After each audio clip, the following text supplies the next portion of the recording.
in just a moment. Here we Oh, go. Cool. got it. Hi, everyone. Happy Monday. Happy Monday, Rebels. Yeah, Thank you for it's a joining us. it's a good week to be a rebel. It really is. Like ah, it's been good. It's been really fun. I feel like we're in some ways super late to the game because Andor came out last Wednesday. It is now Monday, and in the news cycle, it may as well be March, right? Like we are months removed from the premiere date, but we're going to talk about our reaction to the premiere. I think I've watched more wraparound content for Andor, the first three episodes, than all other TV combined in the past week. Is that the same for you, Ashley? Oh my God, yeah, like all the behind the scenes, all the cast interviews. I've been like absorbing it all. Like I'm a YouTube junkie as it is, Mhm.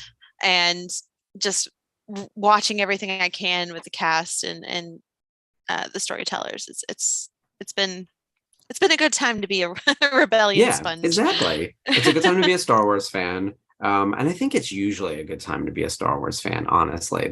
Especially since The Mandalorian hit in 2019, where there's been content, content, content. We've been getting a new show every year, basically. And this one really delivered for me. And we'll get into all the specifics. Hey, Sarah. Hi, Um, Sarah. Welcome.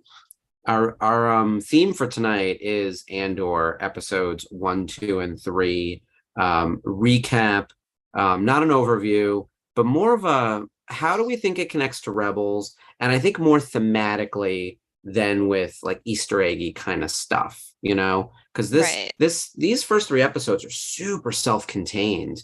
Like it felt like a minor skirmish in like a Hmm. local neighborhood. I was telling someone if this little thingamajig happened in like a suburb of Boston, no one in Florida would know about it. Like it's not, there's no connectivity that's larger really, other than Cassian killing those dudes off world that brings the Empire down. But it Right. really feels like the story is small and focused, kind of like the way Rebels season 1 was very much about Lothal.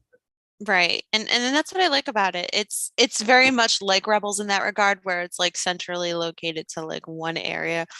Mhm. And there may be skirmishes off planet and things that happened off planet for like, early storytelling for our characters, but it's all centrally located. And it's a place we haven't seen before.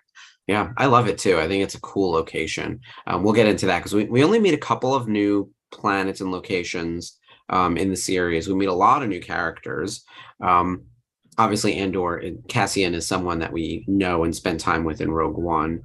But really, it's a whole new crew. Haven't even met some of the familiar faces, including the lady right above me. I'm so happy to be under Genevieve over here, under Mon Mothma. This is a great placement for me. We haven't met her yet in episodes 1, 2, and 3. She's not there, and she's second build in the series. So it almost makes me wonder, like, did everyone else we meet, and on Cassian's home planet, like, are they, all the people of Ferrix? Will we even see them again? Like, who knows? Yeah. Who knows? Is he going And back there? I mean, I wouldn't if I were him, right? yeah, well, they said that the planet was toxic. So you got to think all those kids Well, that was grew up. Canary, right? Oh, Canary, Yeah. sorry. It's Ferrex. Sorry. I'm But getting it yes, confused. we But got to get yes, into that. we'll get into Um, that part too. Sorry. yeah. Oh, yeah. They killed that planet. That's a man. Well, I use the word genocide a lot on this channel. It's like super uncomfortable, but like it happened again. It's like if Star Wars stopped doing it, I'd stop saying it. So, like it was really. Yeah. I sat there and I was like, not another one.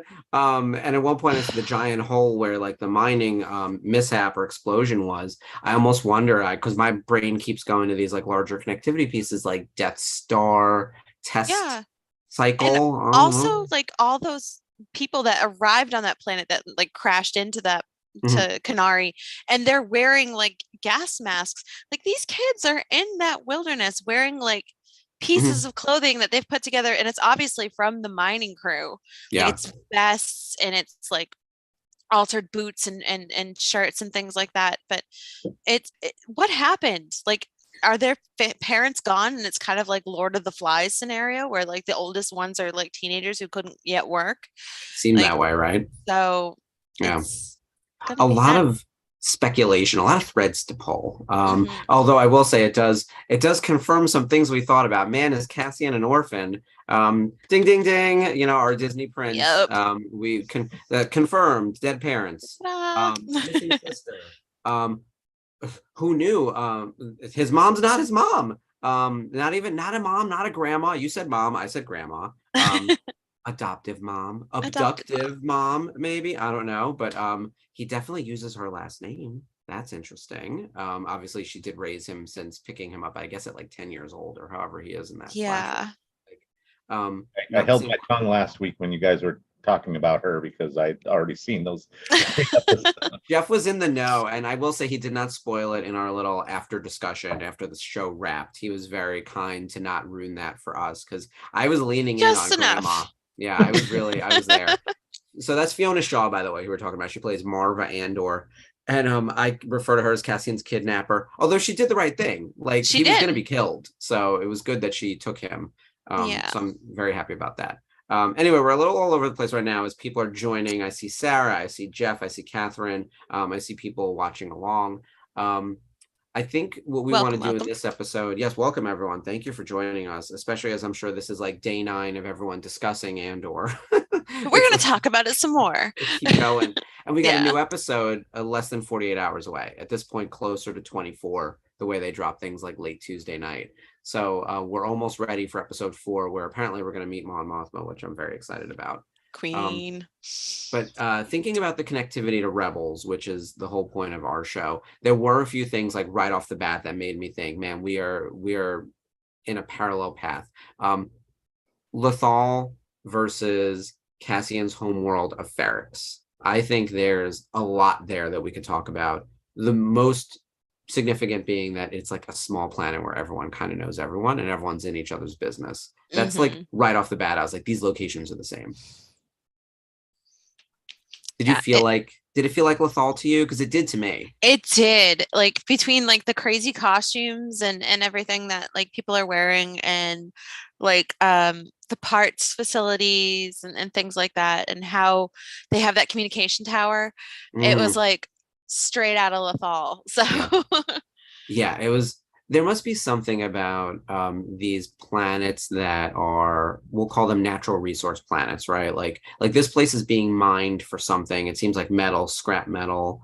Um, they're definitely being mined, right? Like mining is a big thing in Star Wars, and I feel like that's like the go-to. It's like, well, what are we mining? We don't even care. There's something there that we want. It's some kind of MacGuffin obtainium, right?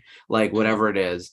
Lothal had it in spades. We also found out from the numerous seasons of Rebels that there was a deeper thing there on Lothal. It wasn't just about the TIE Defender programming or getting metal. It was the Jedi Temple and the World Between Worlds. I think in this case, there's probably nothing more nefarious happening on Ferrix. I think it's really just about like this is a mining operation. The way you know they need metal for whatever the empire is building. The interesting thing though is that they're part of the empire, but they're not like a real planet in the sense that like they have any type of agency or directly governed. They have that security team, so they feel more like a colony. Right. And it all that junk metal, that scrap metal and stuff that's in abundance there, and the fact that their junkyard is so like like keep it all on the down low. Like it's kind of it kind of makes me think that that is what they're doing. Like they can have like old imperial ships there or old ships there for a reason, and it's still heavily controlled by the empire, so you got to be careful with what you take out, obviously with Mhm. Cassian borrowing the ship in the beginning. um it's it's definitely still very much under imperial control, but not as definitive as Lothal is, maybe, Mhm. Yeah, until Cassian gets into trouble. right. So, quick note in here. I was saying mining. I'm using that incorrectly. It's scrapping. It is scrapping, Sarah. So, they're not actually digging for material. They're reworking material. But I do think there's also something in the planet. Like that there's metal there. Like that bell tower. Like someone had mentioned it looked like Beskar, and I was like, that does Yeah. look like Beskar. Just right off the And that bat, I was like, sound, it's yeah, just like, that choppy like. That the ding, I don't know how to describe it, but it was It's awesome. very tonal, and Yeah, it's probably like that guy looks exhausted every time he has to pick up those hammers. So yeah, you really got to hit it's a those gig. things. It's a whole Um, gig. I think the idea of a Ferrex being like a colony is really interesting, especially having Diego Luna be Mexican. And the conversation in this show is, it feels very much, there's tones of racism, there's tones of xenophobia, there's colonialism, there's exploitation of resources. They talk about everyone in Ferrex having darker features. There are these little things in there that they're planting in, like there are real world implications for us to pull that thread on. And I think Ferrex is probably one of those places that is either resource rich, whether it be actual metal or something to be mined, or labor, a human resource to be exploited. Right. And they are being exploited. It's just the Empire is not watching directly. They're using this like ridiculous security team, which is kind of like something out of the prequels. Like the prequels had all these corporations that were sort of behaving like governments, like the Trade Federation. Like that was just a Yeah. conglomeration of companies, and the banks kind of operated like their own independent thing. But they seemed like they had political influence and behaved like a government. So the line between government and corporation and finance was all intertwined, which it kind of is like in the real world too. I mean, America's as much as a company as it is a government. Right. And so to see it in Star Wars, it just feels weird though, because like there are no stormtroopers, there are no Imperial officers yet, but there are these like rent-a-cops who look like mall cops who show up to For real. enforce the laws, right? And Yeah. at one point they talk about border control. I mean, this is all stuff like straight out of like the xenophobia playbook when you're talking about othering, right? Right. Exactly. And if you notice, Cassian doesn't look like a lot of other people that are on Ferrex. Like Hmm. he's very unique. Like I'd say Bix is a little closer to him, but um you get predominantly a non-white community Hmm. on this planet, and um they're kind of treated like, I don't know, like they're just treated like servants, I guess. Like we have to mine, we have to Yeah. go through all this scrap, and so Sarah it's saying blue collar exploitation. Yeah, it's worker absolutely, exploitation. yeah. Yeah. And that was happening on Lethal too. I mean, how Hmm. many people were rounded up and arrested, and then there was forced labor associated with it, whether they were digging for metal for the TIE Defender program or whatever else they were doing. There was always some ridiculous scheme, but that was coming direct from like Minister Tua, who was actually um, part of the Imperials. Here it seems like they're being left alone. There's almost an arm's distancing. As long as you're sending out the amount of metal that we need each month, we leave you alone. So in some ways, it's like you have just enough freedom to not be free. You're kept on Yeah. like a relatively long leash, and it doesn't even seem like there's certainly no imperial like station on the planet. And even this security force, the pre-more corporate security, which, how stupid does that sound, right? I love Hmm. it. It just sounds like so dumb. They don't It even sounds have a like something little, you want to hate. yeah, they don't even have an office there. Like, Yeah. like they're the police, and there's no police, so they've left it all up to the population. It's almost like an abandoned group, and they're all sort of meant to fend for themselves. But as long as they're sending out the export, no one's even going to check in on them. So it's very like self-regulating. It appears free, but there are still these like layers of oppression Oh over yeah. them, right? Oh Yeah, yeah. Like easily. And you can just tell because the whole pipe banging that they do as like a warning to everybody yeah, when the pre-war corporate security comes in, that's their whole call system, and it's been their whole call system, as you can tell, because Marva knows that, oh, it's when it stops that you have to worry about the real problems. yeah. So They have like a, reminds me of the Midnight Bark and 101 yeah, Dalmatians. that's exactly what I thought.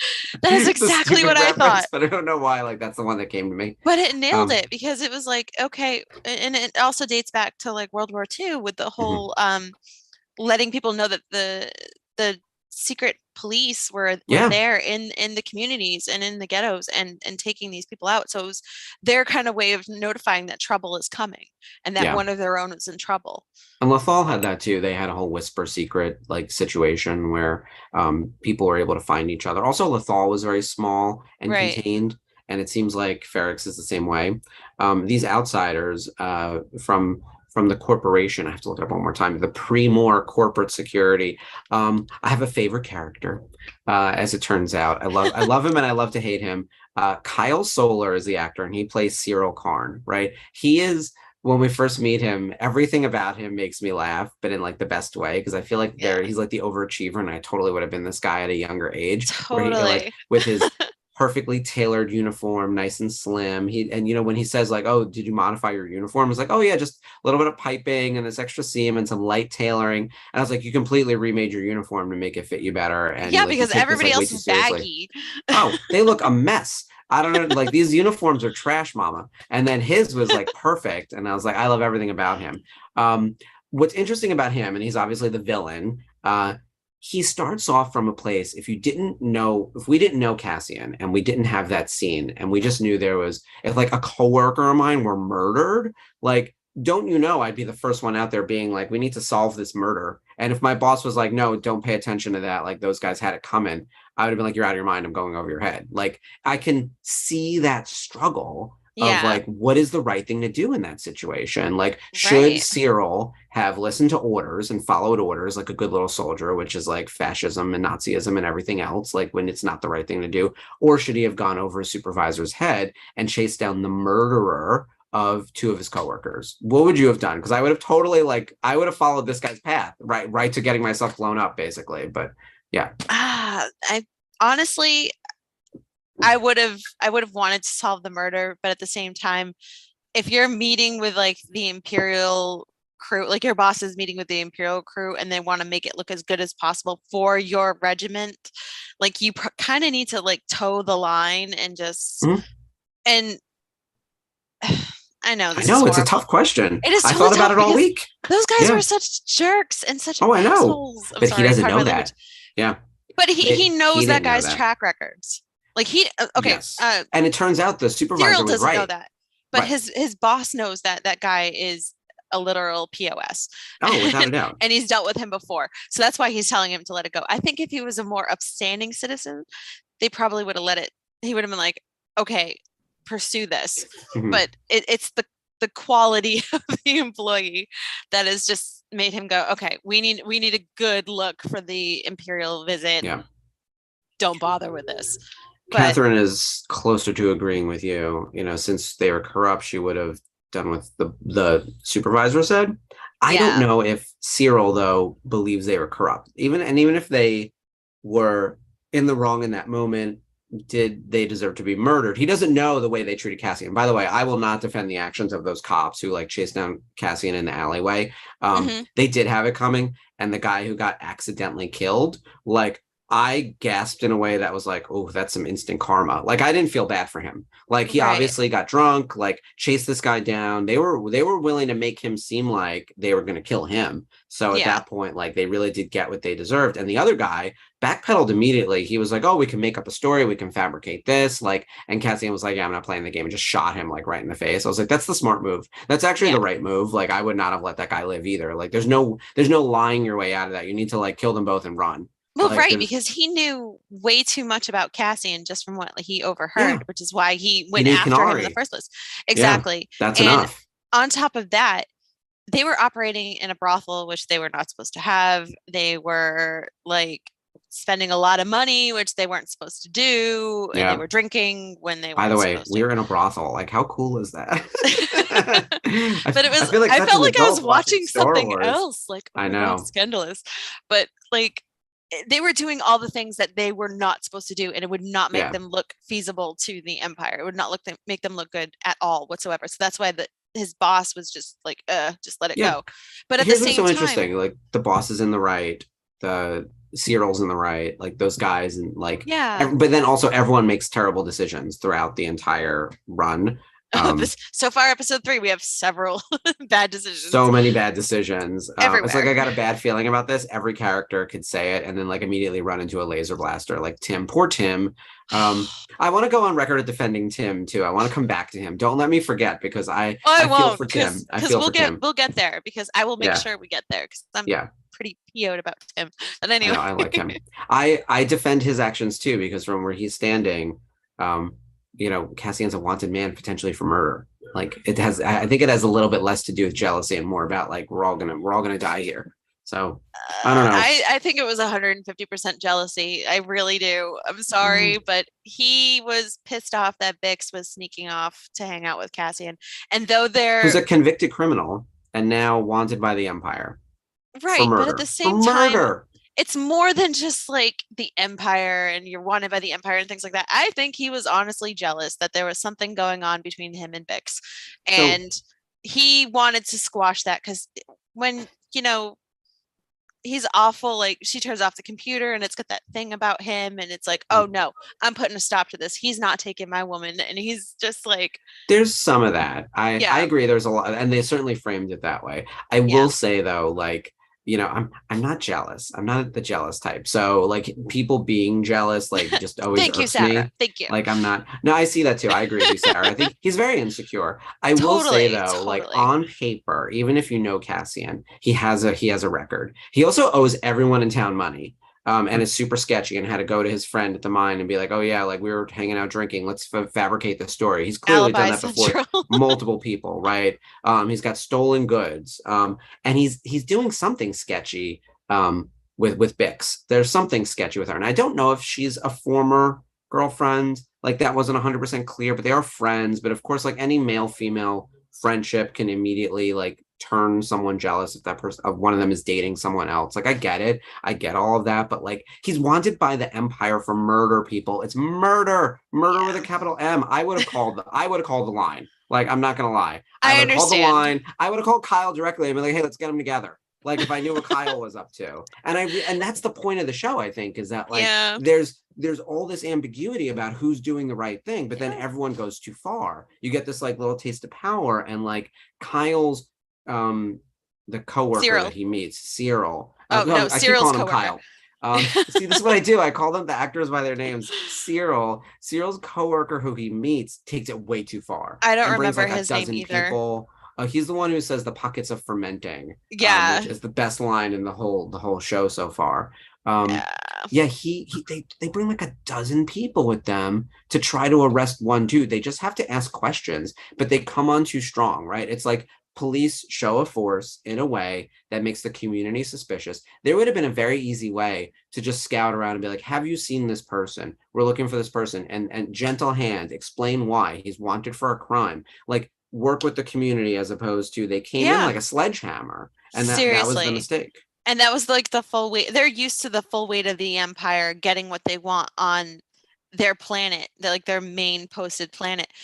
They're not used to like other people running the show. Like they are in control 110%, full police force all the time. And the fact that on this planet there's no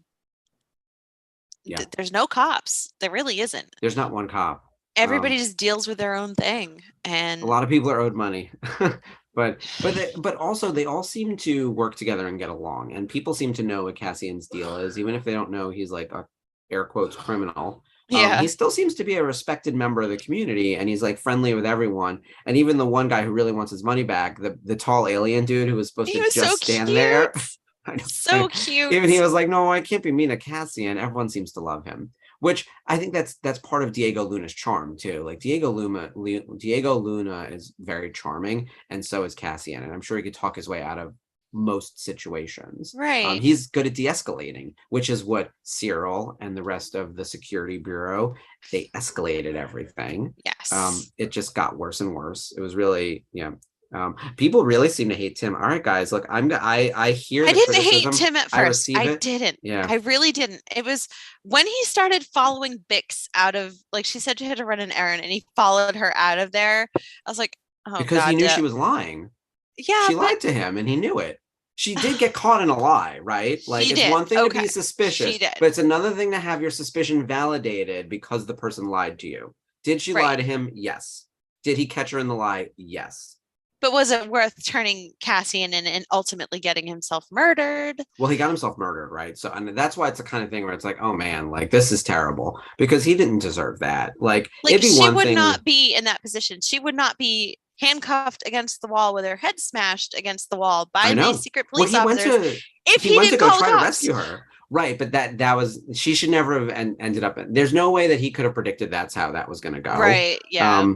That's I'm the just being thing. dramatic. I know. Look, I think this is a great unifying force topic. Like, I Oh think yeah. people should pick you defend your villain, right? Cyril, Tim, Cyril's boss, the one who talks about pockets of fermenting. Because there is some. I thought Tim was so cute at first. I'm like, oh look, he loves her so much, and Yeah. like obviously they have a nice little thing going on, and then all of a sudden it just got sour really quick, and I'm like, Yeah. oh come on, can no one be happy in Star Wars? No, well, clearly not. I mean, we start from the point of like Cassian's even more of an orphan than we realize. His name's not even his name.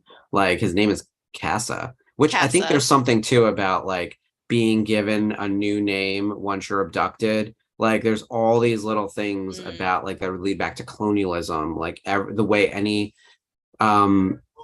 developing nation has been exploited, right? There's all these like little things they give us that are, I actually think they're like relatively heavy-handed, but some people seem to miss those. Like just his name not being his name was enough where I was like, oh Jesus, like it's a lot of tragedy they throw on this guy. When B2 Emo calls him Cassa, yeah, I was like, is his like, because obviously we hadn't seen his part on his planet yet. So when he calls him Cassa, I was like, is he breaking down? Like, is his speech right? box, Yeah, on Canary. Yeah, on Canary is B2's Emo's voice box going where he's like Cassa. Like I thought he was trying to say Cassian. His battery is low. Yeah, he's a lowly functioning droid. He's the cutest. Oh my god. I like him. A Chopper would eat him up, but Chopper would kick him over and just keep pushing him over. Yeah. Like he's just like, oh, all the time. He's the Eeyore of droids. That's why his name is B2 Emo. And Chopper would just be like, what? So Sarah's asking, is Cassa a nickname from the sister? I thought that was his full name, but it could be Cassa for Cassian. I think. But I don't know. We're gonna find out. Certainly Andor is not his name, which I think is a big reveal. It's kind of like Han Solo, like his last name not being Solo.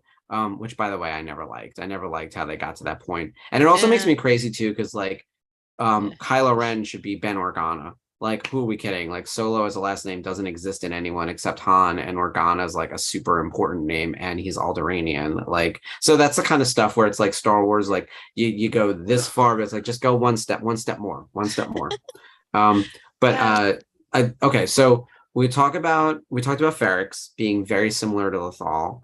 In a lot of ways, the small community, the strangulation of the Empire coming down on them just in a slightly different way. I do want to talk about Andor being similar to Ezra, because I picked up on a few things right away. Obviously, he's an orphan.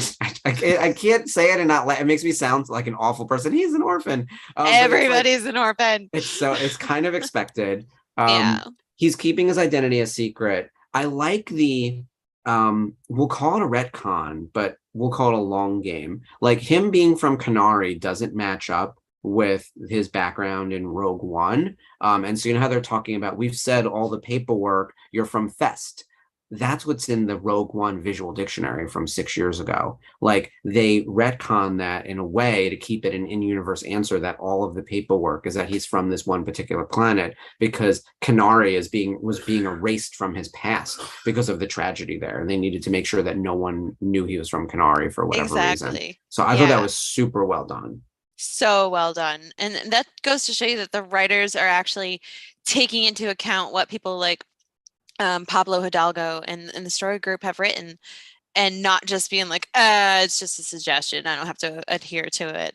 So that's what I'm looking forward to seeing the most, is how they continue to develop things that we already know about Cassian, and as well as Mon Mothma and Saw Gerrera, and just build on it from there. Oh my gosh, so good. I loved what they did with that little piece of the backstory. And then so good. He's very much a loner and a little bit of a scoundrel and a little bit of a trickster, and maybe owes people money. Maybe he gets involved in crime and stealing things. And I was like, oh, this has Ezra and Han Solo written all over it. There's this like archetype within Star Wars, which is like the handsome, lovable suave, scoundrel, charismatic scoundrel. Like, and Ezra's like kind of that, but Han is probably the pinnacle of that, I would say. Oh yeah. And like, and you know, Finn to a lesser degree. Maybe even a little bit of Poe, but like Han is really that guy, but I think Ezra fits that bucket really well too. He just often gets overlooked in that space because it automatically becomes Jedi, and then before you know it, you're a Padawan, you're a Jedi, and then you're sort of in a Force user space. But like him and Cassian are pretty similar in terms of character model. They really are. And I think it's the fact that you lose your parents about the same age. I think Ezra was what, 7? So and Yeah, he Cassian was was young. 6. Yeah, So to have his sister, like his sister was, and if you think about it, how their ages are, his sister was probably a baby, yeah, like an infant, or if not a newborn when his parents were killed. yeah. So he's raised her, and this group of Lord of the Flies kids have raised themselves in this time period.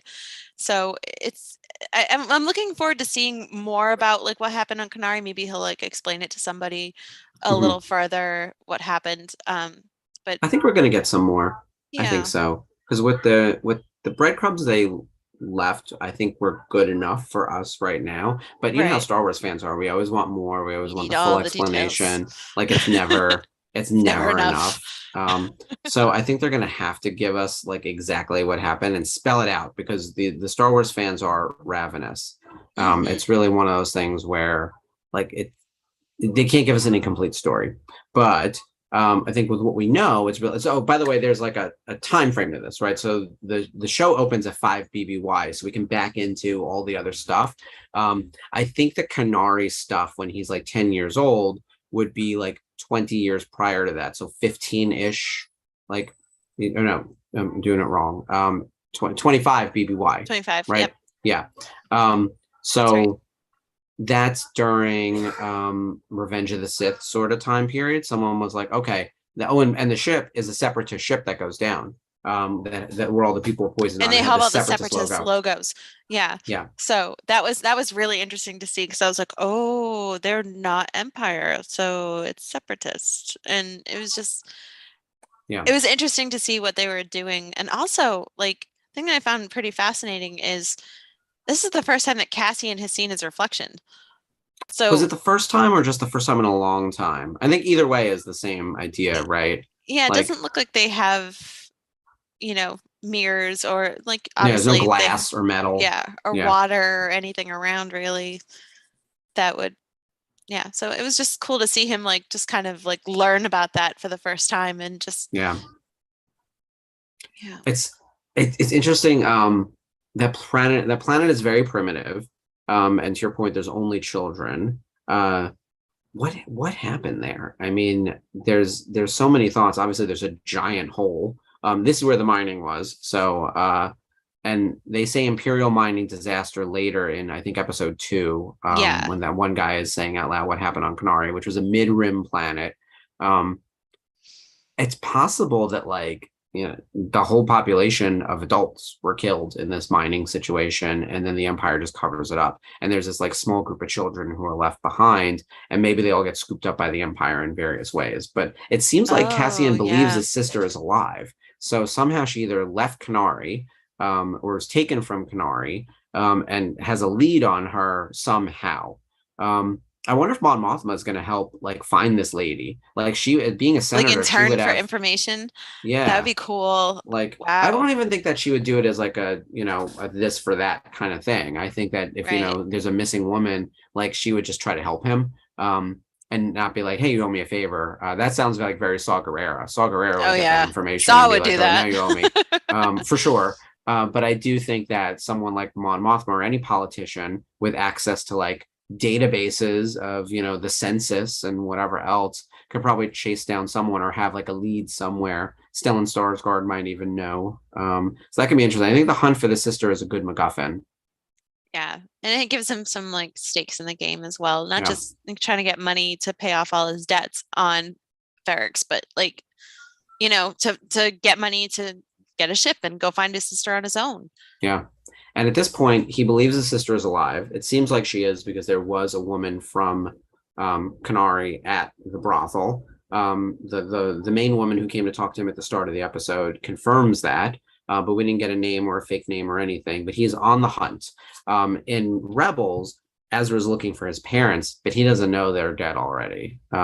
I hope we don't run into the same thing again where Cassian I runs know. into a girl, it's not the sister, and it's someone else, and they're like, "Oh yeah, that girl died years ago." Like that will break me if we Now, can discover like, I have a theory, and just based on what I see, you know how in the trailer they've shown the band of rebels who are like in the woods, and there's a girl, she's got very exotic features and long dark hair. She's not mhm. Bix, it's the other one that's very similar looking. I think that's Cassian's sister, and Oh, she's okay, heavily involved in the rebellion already. that would be cool. So Um, that's yeah. probably how he meets Saw.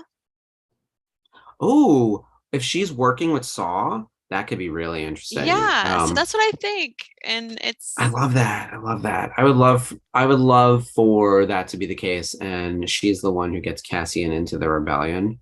Like That'd that be would like huge. that would be the tipping point because he has no interest in being a rebel or a fulcrum or any of that stuff right now. Like he seems like very narrowly focused on like I want to find my sister, but also like I'm criming.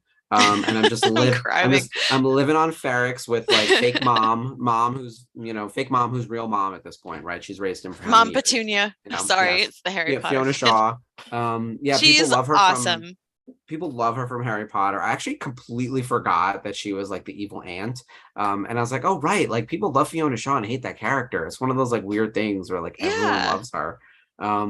So yeah, she's I think she's gonna be in more episodes, even though I don't think we're gonna go back to Ferrex like all that much. I think we're gonna be away from there for a little while. She Um, seems kind of a freedom fighter type too. yeah. A scrapper, but for like the best things, and she's not afraid to get her like Cassian to go on an Imperial ship and just strip it. So I think we'll see more of her doing that, and maybe she's got a few enemies in the Empire that Who are doesn't? looking for her. So Like, I think it's easy to get on an empire enemy list, frankly. If you're easily. not in the military, or like actively working for them, you just have to sneeze wrong and they will lock you up. Like For it is real. very the Yeah. grip is tight and it's getting worse. We're in the time period where things are like the empire's formed and they're broadening their reach, but then they're like really bringing everything down. Leia says something in the beginning of A New Hope where she says something to Vader where it's like the tighter you grasp, like the more planets will slip through your fingers. Maybe she says that to Tarkin. I think she says it to Vader, but it's the kind of idea that like they've been doing this for a little while now, where they keep like tightening the screws, and it causes more rebellion. So this idea, Yeah. I think, of the way they're managing Ferrex is actually like really smart, where they've got this like layer of like distance between the actual empire and the planet, and they just have this little security force that's only popping in for like problems. And if they had just left it alone, we'd be fine. There'd be no Cassian Andor joining a rebellion, really. Like I think Right. we'd be in a good place. Very good place. Sarah's saying it's Tarkin. It's Yes. Tarkin. Yeah. Mark, Yeah. we have issues. Oh, that's from yes, don't we? Well, I've always got like some wacky thing brewing. Like when I was telling Jason, I was like, I think Cyril Karn is going to be the breakout star of this show. He's like, you need to calm down. I was like, no, he's going to be because we see him in like another outfit in another picture. Like he's not just wearing that. Like he's going to join the Yeah. Empire. Yeah, like we know where he's going, nowhere but up. And then I think eventually he's going to have like a crash land where he comes down. And I actually do think he still has like potential to turn though, because I still think his initial thought was not about exerting power over anyone. It was It about was doing the solving a right thing. murder. Yeah. Yeah. Which I'm glad you said do the right thing because someone, I think it was New Rock Stars, said that these episodes felt like the movie Do the Right Thing by Spike Lee, where like it's this like slow Oh simmer my and then goodness. everything blows up because people make Yeah. terrible decisions and choices. Terrible And of course decisions. that movie is like Brooklyn, height of summer, like racial tension super high, like terrible things happen, someone dies at the hands of cops. Like I was like, oh, I hadn't thought of that, but like that's kind of spot on. Yeah. It's some serious material that we're dealing with. It's just in the guise of sci-fi, so it doesn't always get the same sort of critical review, right? Yeah. And you have to think of the parallel lines that Star Wars has had thus far with other parts of history and how Yeah. this is going to go. And like having, you know, racial profiling happen by the police and like Yeah. a man with dark features, Mm-hmm. and just kind of being targeted because of how you look. Yeah. It's what's relevant today. It's still happening today. So Yeah, I hope they continue down that road because I do think they've introduced a lot of really interesting things, especially the exploitation of colonies.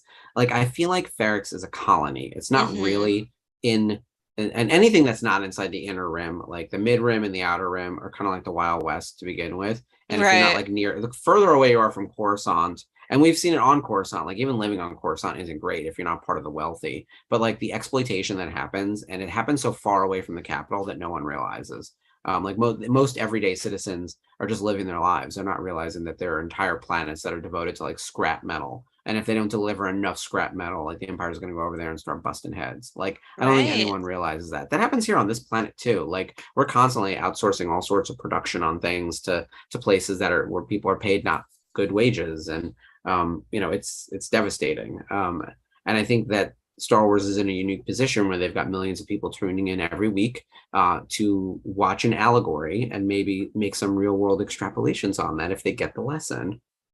Yeah, and I feel like there's a percentage of the fan base that doesn't get that and has never gotten that, which is why They never will. and they Yeah. never will, which is fine because we're not here to make sure everybody understands all of Star Wars. We're here to make sure people enjoy it Mm, and understand it. But yeah. And connect to Rebels. That's what and our connect show us to is. Rebels. Because there's Yes. some good wraparound content out there, just to, not to shoot people like and not to promote people off of our channel, but like new rock stars and Star Wars Mm-hmm. Explained. Like if I missed some stuff and like I went to them and then I rewatched and I was like, oh, that was good. Like Yeah. there's a U-wing that's in development, and apparently there's a ship that's the same model as the Ghost in one of the scrap yards. And I No was like, way. okay, I was like, that's a cool little hint. Yeah, I'll have to Hopefully watch we'll see that the when I real get off of Ghost. here. But yeah, that'd be Yeah, cool. I like those Because little things. because that's a ship that we've never really seen anywhere else. So the fact No, that there could be one, I think that in Star Wars there are more model ships like true like I drive a Chevy, and yes, it comes in like Cobalt and Cruise and this and that. Like it's got all the makes right after. So there's the model and there's the make. Like I think that in Star Wars, most ships are not custom. I think they are bought like cars, is what it seems. And then people make slight right? modifications. So there are all these different freighters out there and all these different like styles of ships. But I bet there, you that like the Ghost is not like a unique ship. It's a unique to us because we haven't seen like another one, but I don't think it's a one of a kind. I think it's well, the Falcon. If you want to, the Falcon can be the same thing, but we have not seen any other one that looks like the Falcon. So There's one other one that they said was in, I think, episode one in like a flying shot.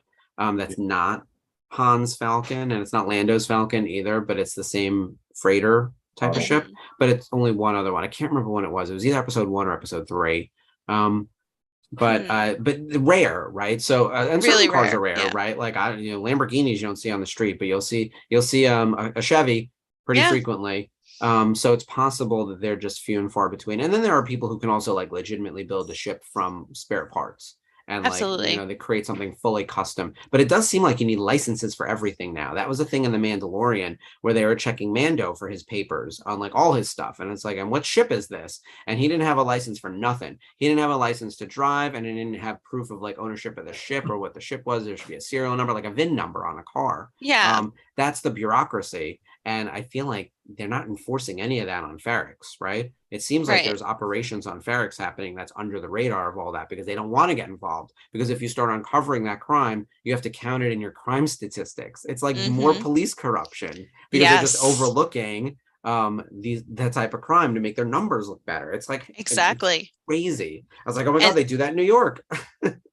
and that's where I feel like the parallel is today. Like people being Yeah. like, oh, it's less important. It was a common criminal. It was, this guy was a thug, and you don't need to report that. It's just going to make us look bad ultimately at the end of the day. And it's like, Mhm. how many police forces do that today? Yeah.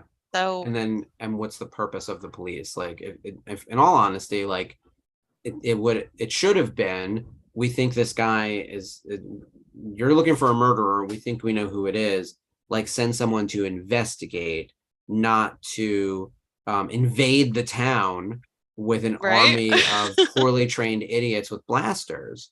Like there should have been actually someone much higher up. That's what's so crazy is they took all these like it seemed like rookies and people with very little field I don't think that it experience. was because they could bring anybody that was as higher up as they'd wanted to, because their boss told them no, let it go. So you Mm. had to have like Gotta bottom of work the around it. barrel and people willing to be like, oh, if this goes well, it's going to make Yeah. me look good. So you either have the absolute I don't want to say brown nosers, but yeah, the brown The noses of the climbers. bunch, The the climbers, climbers, for sure. and Yeah. and the rookies that don't really have a choice Mhm. because they've been bullied into doing this And there were by 12 someone of who them. outranks them. What did I think there were 5 people killed out of the Yeah. 12. Like, I think they lost half their men. Like, Mhm. plus the 2 who were killed by Cassian. So 7 deaths from a company. Imagine the job you're at. I don't know how many coworkers you have. 7 of them are dead in the course of a day and a half, basically. From something that your boss From- told you not to do. This is Yeah. not going to end well for these guys. No, at the very least, you've lost your 401k. No pension for you. Oh my God, what a mess. I'm looking at the time because I know we always keep people over, but there were a few Yes. other things that I wanted to talk about, like Sure. connectivity wise.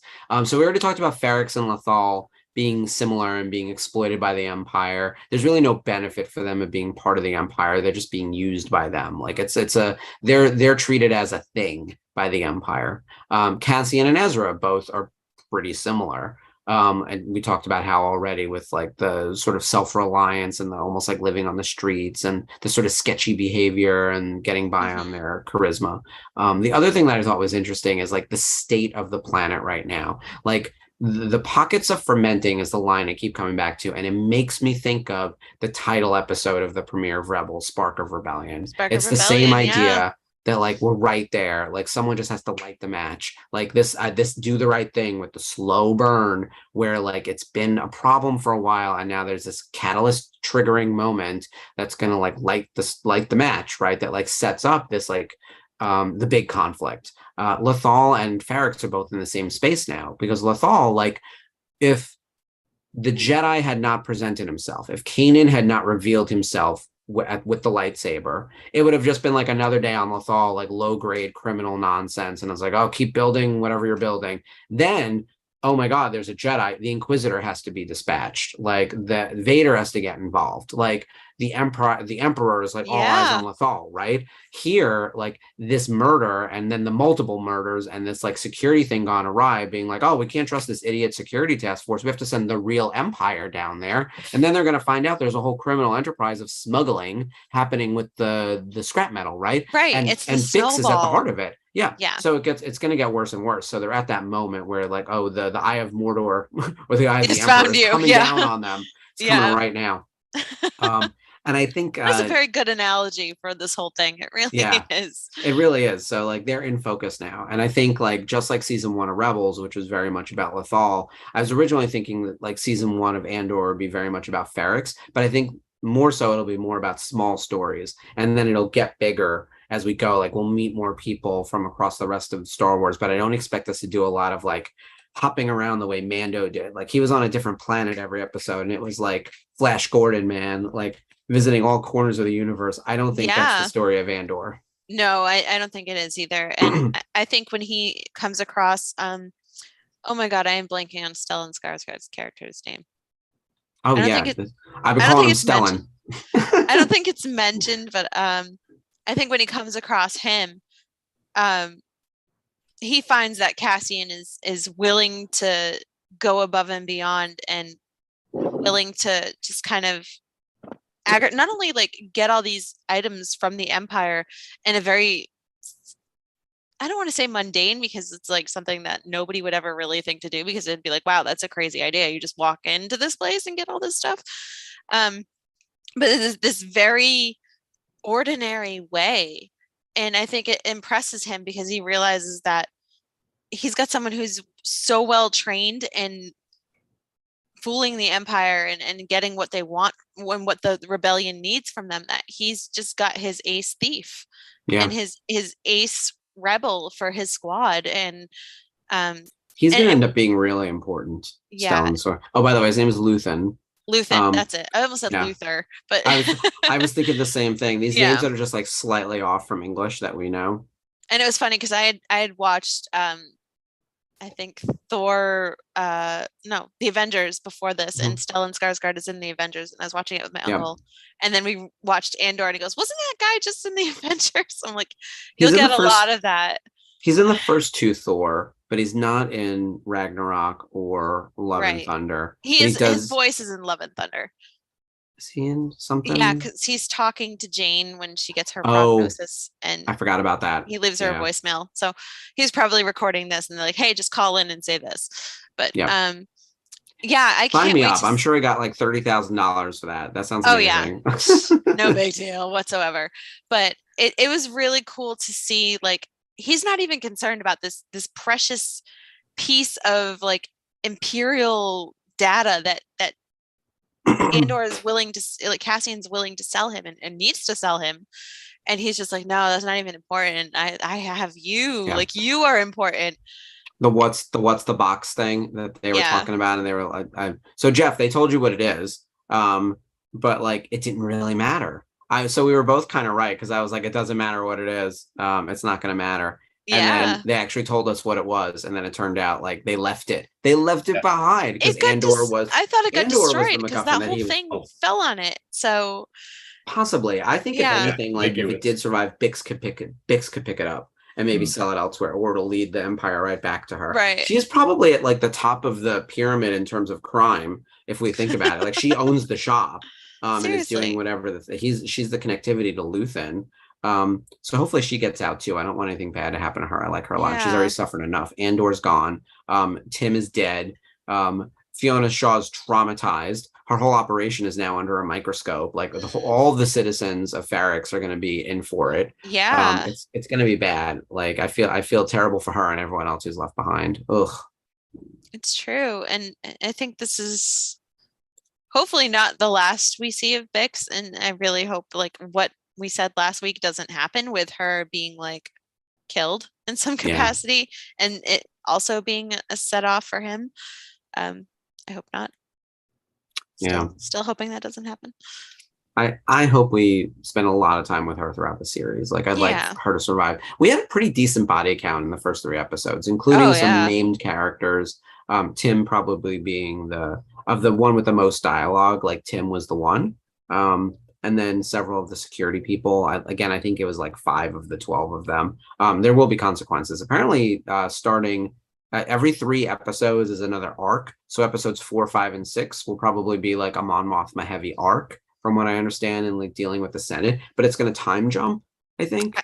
I honestly, Sorry, go ahead. Yeah, no, I think that's going to be interesting to see, like, if a year goes by, because we're 5 out, right? And the entire last season is supposed to be 1 year leading up to. So if we go 5, 4, 3, 2, that fits for the 4-3 episode, right? So if a year goes by, what the hell is going to happen in this year?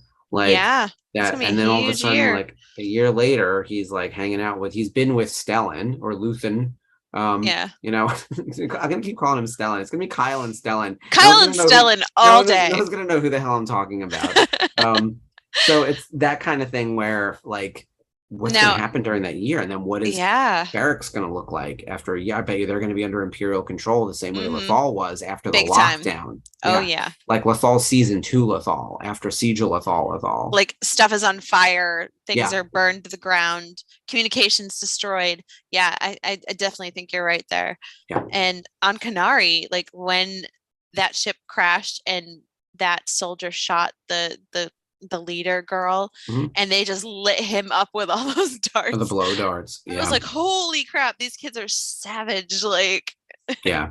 Well, that's what's so crazy is, like, I think those kids, like, that was probably their leader, right? She seemed to be the oldest of all of them. The oldest of them. And they didn't know what to do. And everyone sort of panicked. But yeah. It was sad though. I know, it was really, like, because I don't know how many of those kids are going to survive, right?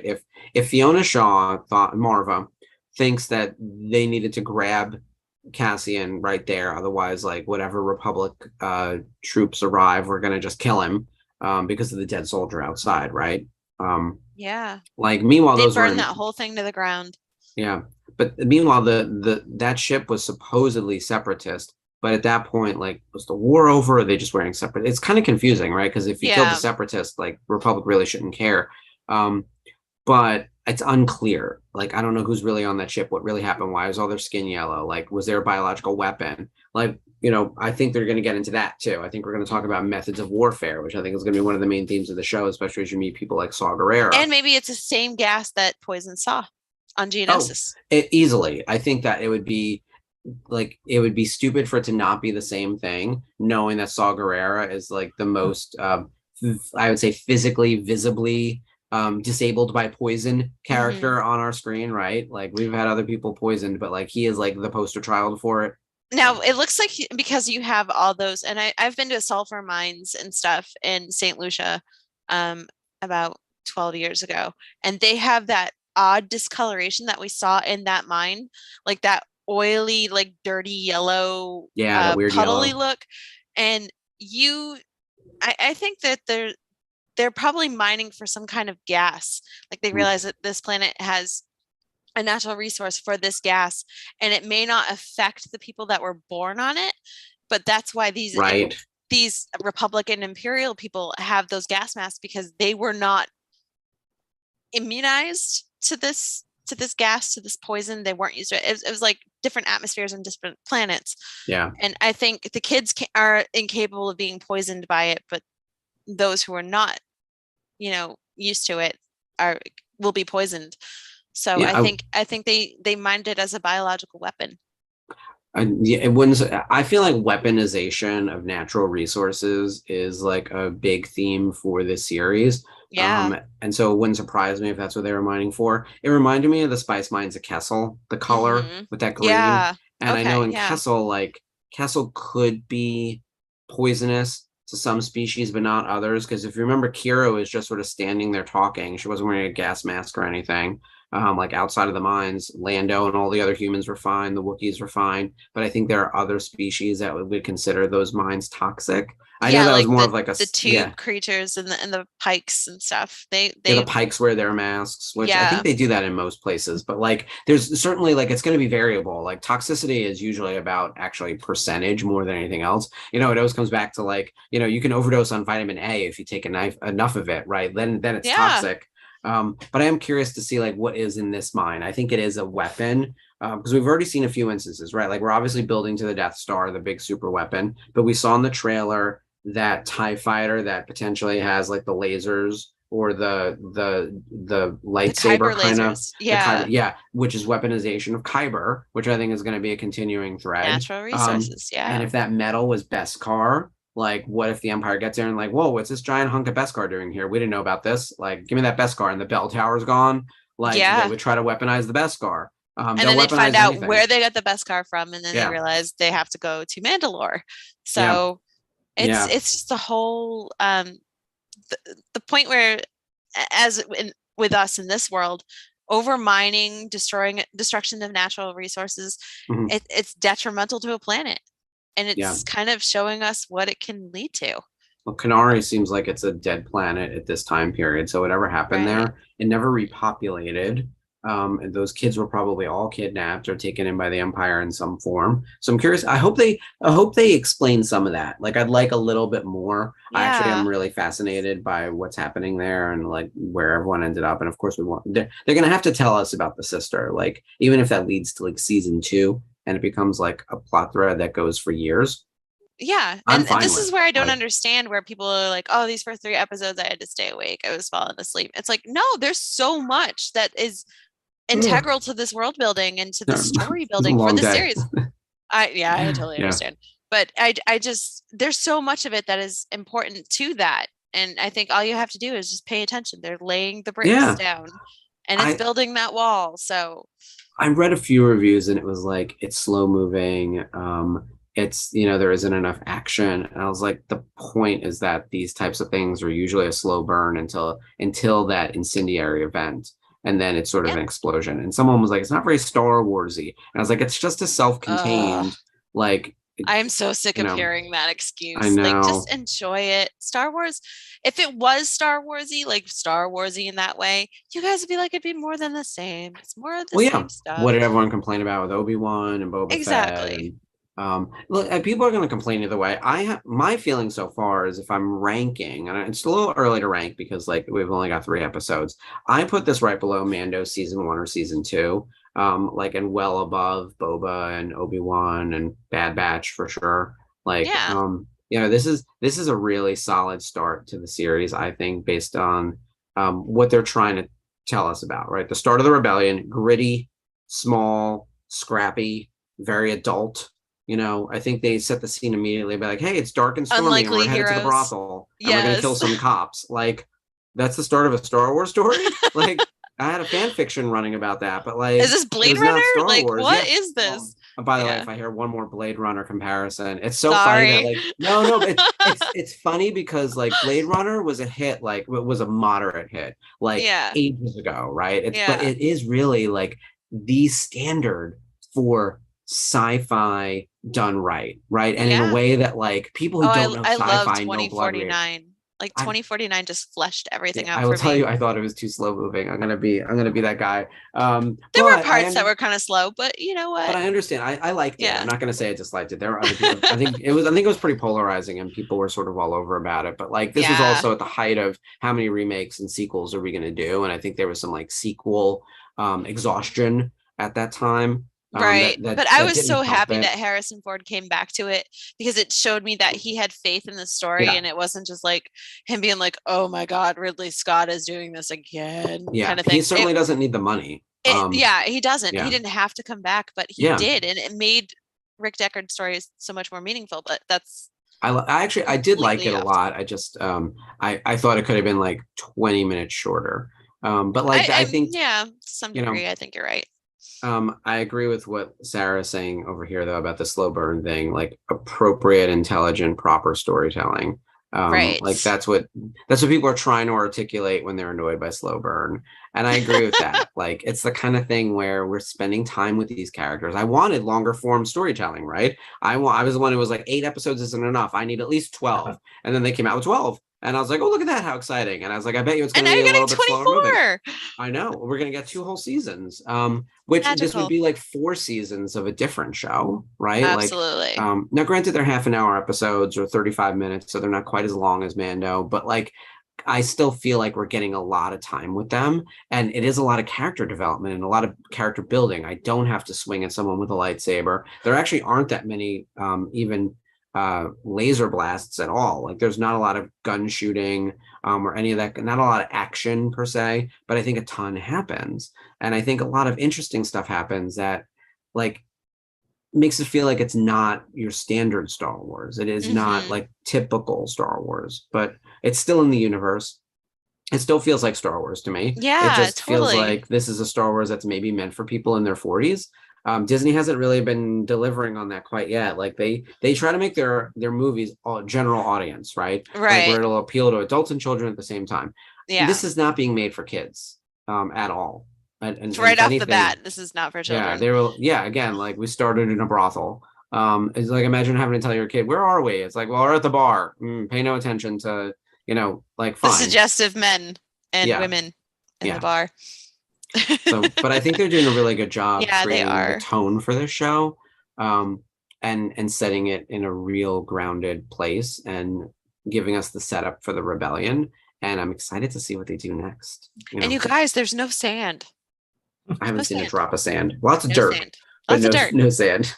We're not. God Lots of help me. We rain. better not be going Cold. to Tatooine. Where else do we not want to visit again? I feel like Tatooine is the only place right now that's on the do not Navarro. visit list. Don't go to Navarro. Yeah, that's We've been to yeah, Navarro enough. we've been there. Let's keep it in the Mandoverse. Lothal. Although it would be cool to see Lothal in live action. I'm not gonna lie. That'd be amazing. That would be such like a We'd have fan to wait for servicey. Ahsoka. You know what? If Ahsoka, we're gonna see it in the first scene, which goes back to the final scene. But if they gave us more on Lothal live action in the Ahsoka show, that would be I really know. cool. That'd be really cool to see how everything's excited. going over there. I would love that. And That I can they get wrap behind. up filming in a couple weeks too, so that's exciting. Yeah, I'm very excited about the Ahsoka show. I think it's gonna be awesome. All right, we have hit our time. Yeah. By the way, we could keep going forever, guys.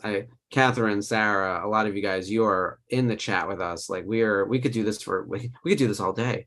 As I think I say Right. every night.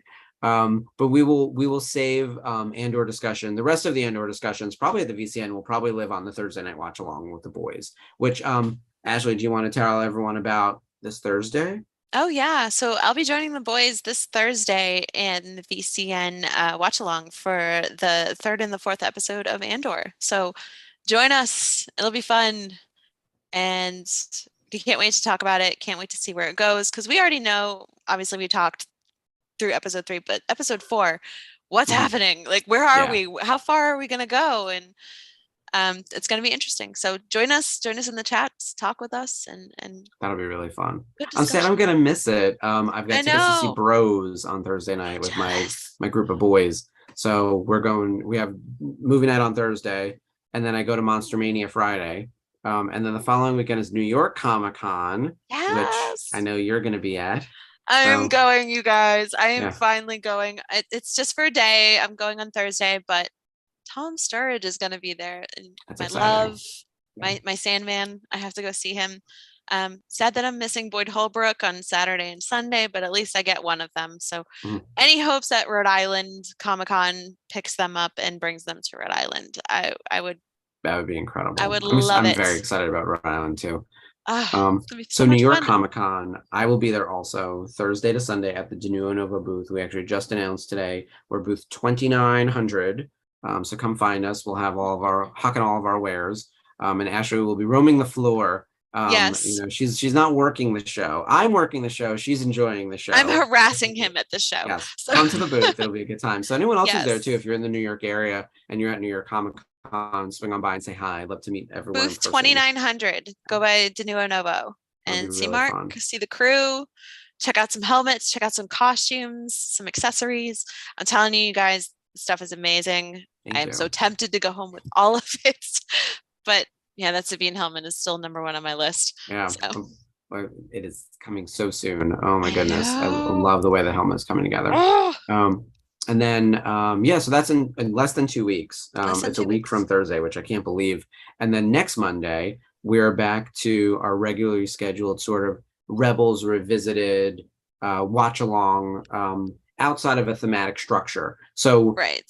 Andor is all about the building of the rebellion, like the beginning of it. So we are going back to the beginning, back to season 1. We watched the premiere, Spark of Rebellion, which I referenced in tonight's episode. We're going to go back to episodes 3 and 4 next week. So we're sort of going to make our way through the rest of season 1. So next week, we're going to watch season 1, episodes 3 and 4, which are Droids in Distress and Fight or Flight. And if you remember Droids in Distress, you get R2-D2 and C-3PO and Bail Organa. They all pop up in episode 3, which is very exciting. And then we're going to make our way through the rest of season 1 throughout the rest of this year, mixing in content as like Andor related stuff comes in, or if anything else pops up. We got a Halloween show that we're in the works that we're planning. And of course, like the Andor finale is in November. So we'll do something around the finale. So it's gonna be a really fun the closeout to the year. So in theory, like we'll be doing most of Rebels season 1 throughout the rest of the year, mixed in with Andor related and whatever other stuff pops up. Yeah, it'll be fun, and you know, you guys are always welcome to speak up and let us know what you want to see, what you want us to discuss, your favorite moments, your favorite characters. We want to hear from all of you. So this is interactive. Yeah. We need you Tell us guys what you just wanna as watch. much as you need us. So Yeah. Maybe we'll put up a poll one week and be like, do you want to just do like a fan favorite? Yeah, that'd like be fun. Watch along rando episode, because we don't mind covering an episode more than once. We haven't repeated anything yet. Obviously, we haven't been. This is only like episode. What are we on? Like we're on episode like we're on episode 17 tonight. Mm-hmm. Yeah. So we haven't been on all that long to repeat anything yet. But we can always go back and redo something with the whole group, plan something special. Yeah, up to you guys. All right. We do this for you as much as for us. So yeah. Well, I think that's everything from tonight. This was really fun catching up on Andor. And then the next episode of Andor is this Wednesday. Oh my gosh. Yeah. No, it was really fun. And this is Star Wars related, I promise. But watching She-Hulk this week and the Major Domo from the Book of Boba Fett shows up as Mr. Immortal. And that was amazing. Like a million wives. And He's a And one mess. husband. Yes. And one He was the husband. best. I forgot about him in the jazz festival funeral. Yes, Like, that was the New Orleans style funeral for the dead husband. What a that was a great episode of She-Hulk. By the way, was so fun. I'm obsessed with She-Hulk, Me and I've too. realized My that mom why. is too. Well, So here's what's shout so out to my interesting, and mom. it didn't occur to me. This show is being made for women and gay men, like, and it's why the mainline MCU audience is like not getting it. I was like, that's the funniest thing I've ever seen, and my straight guy friends are like, I don't get it. And I was like, of course you Yeah. don't. Of course, it's not meant for you. And I hate to be that guy where it's like it's not meant for you. But it's Yeah. not meant for you. And if you can't enjoy it, then fine. Then it's really, but also, yeah. like women and gay men watch heterosexual straight men programming all the time because it is like the main thing that's programming, and we deal with it, and we learn to love it, or we Yes, figure out Sarah, what works for yes. us. But yeah, Yeah. like I think She-Hulk is just so smart, so funny, and the fact that that wedding was a cash bar on a Thursday and came at an inconvenient time, and like she was too drunk to remember that she told her not to be the She-Hulk at her wedding. And her partner was that disgusting dog. Like everything about it was just so perfect. I was like, this is the perfect wedding tragedy. Yeah, like nailed it. I know girls who have been to meetings like that, to meetings like the weddings like that. Feels like a meeting. But Titania is Titania is just the greatest. I'm obsessed with Jamila Jamil, as I've mentioned already. I love her so much. You know, from The Good Place in particular, but like also just her nonsense on social media. I just obsessed with her. But she's so good in the show. And she's a character you don't even think of. Like she's just completely like she's the Kim Kardashian of villains. Yeah, like she hasn't done a thing. Like she tried to take the trademark of her name. That's the most villainous thing I guess she's done, really. I mean, I guess she like caused a little bit of property damage in episode 1, right? And near like deaths, but yeah. Yeah, I guess she did throw that thing at those people. Yeah. But I she just knew wanted though to that She-Hulk was bring gonna that catch attention. it. Yeah. Yeah, it's good connectivity point. We should start a She-Hulk show, the two of us, because like I think there aren't enough voices out there talking about why this show is so good. Yes. Like even Eric Voss, he loves the show and he gets all the references, but like when like the girls on the channel talk about it, like there's another layer to it. So yes, it's I'm obsessed, especially when they went to the Intelligentsia website and they did a zoom in on all the memes. I was dying. Yes. Oh my god, the blacked out eyes and the evil red oh my gosh. Oh yeah. It wants equality, but still wants you to pay for dinner. Mm-hmm. So good. It's so smart. All right. So that's enough of She-Hulk. Okay. But join us next Monday, where I swear we'll talk about Rebels. So we're going to do Star Wars Rebels Season 1, Episodes 3 and 4. We will see you guys next Monday. And of course, tune in on Thursday to see our girl Ashley on the watch along on the VCN Thursday night. So excited. It's going to be fun. So join us. And thank you guys so much for joining us tonight. Thank you for your conversations in the chat. We appreciate you. And we're looking forward to next Monday. So until then, may the force be with you. Bye, guys. Bye.